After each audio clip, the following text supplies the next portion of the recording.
Assalamualaikum warahmatullahi wabarakatuh. Video kali ini saya ingin berbagi tentang bagaimana cara merawat kolam renang dan juga cara menjernihkan air buat kolam renang. Ini adalah sebelumnya, ini kimia yang biasa kita pakai, yaitu saya kasih dulu. Ini adalah PAC yang fungsinya untuk mengikat kotoran dan untuk menjernihkan air. Ini PAC.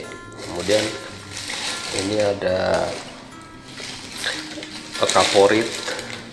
Kaporit itu biasa kita pakai, ada dua macam, kaporit yang serbuk tepung, juga ini yang berbentuk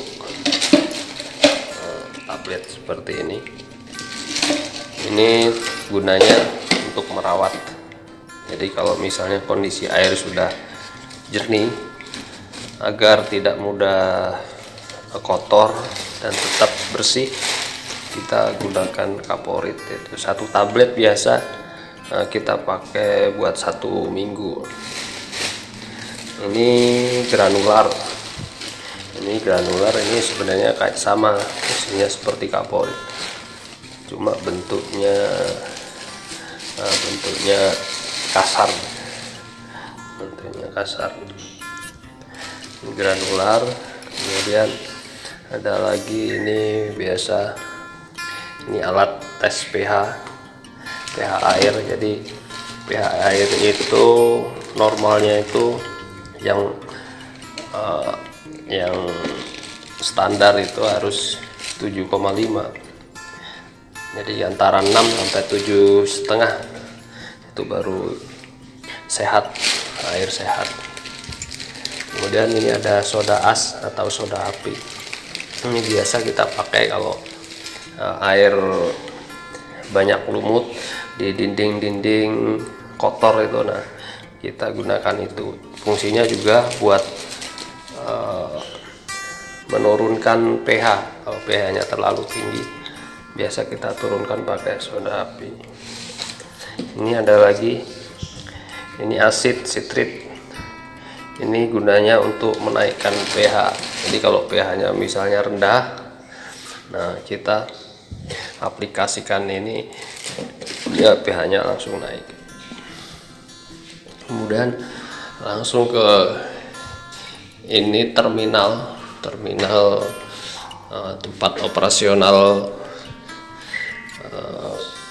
kolam renang. Ini mesin pompanya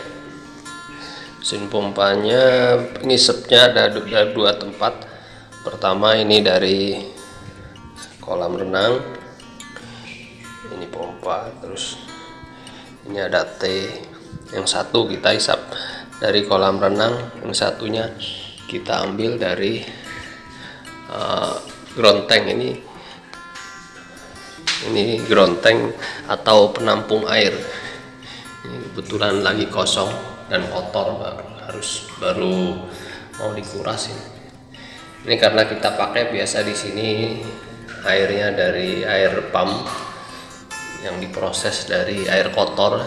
Jadi sebelum kita masuk ke kolam renang, air kita tampung dulu sini, kita bersihkan dulu, kita proses dengan PAC.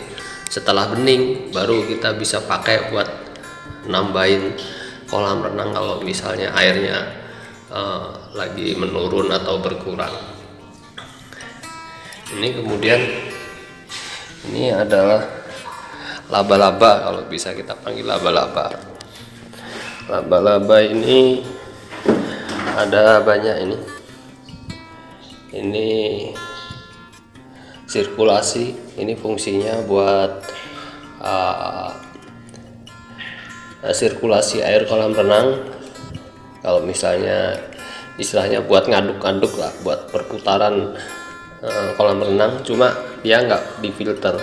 Kalau ini posisi sekarang ini kan posisi filter. Nah, ini caranya, kita bisa putar sini, bisa kembali ke sini. Ini posisi filter. Jadi air dari pompa sebelum ke kolam renang, nah, dia lewat laba-laba ini, di sini kita filter. Baru air yang masuk ke kolam renang itu dalam kondisi sudah bersih. Kemudian ini ada backwash. Kalau kita putar, ini putarnya kita harus ke kanan, sebab kalau kita putar ke kiri, seal karetnya di dalam itu bisa cepat rusak. Jadi putarnya harus selalu searah jarum jam. Ini backwash, ini gunanya dia langsung backwash itu apa ya, kembali untuk pembuangan. Kalau misalnya kita mau nyuci, habis di filter ada kotoran, baru kita backwash, kita buang, kemudian habis itu kita bilas ke sini, rinse ini untuk pembilasan. Ini laba-laba fungsinya sebagai terminal. Nah, itu. Kemudian ini buat vakum. Ini dari pompa itu gini. Ini pompa ngisepnya itu pertama dari outlet yang di kolam renang, kemudian ini di di ground tank, dan juga ada yang ke vakum. Ini vakum. Kalau kita mau vakum, nah, kita bisa buka ini kita kalau mau ngambil air dari ground tank kita pakai gitu. Terus kemudian ini ada colokan, ada manual, ada otomatis. Yang maksudnya gini, kalau yang manual itu biasalah, ini listrik langsung. Kalau yang otomatis ini kita pakai timer. Jadi fungsinya agar si pompa ini hidup,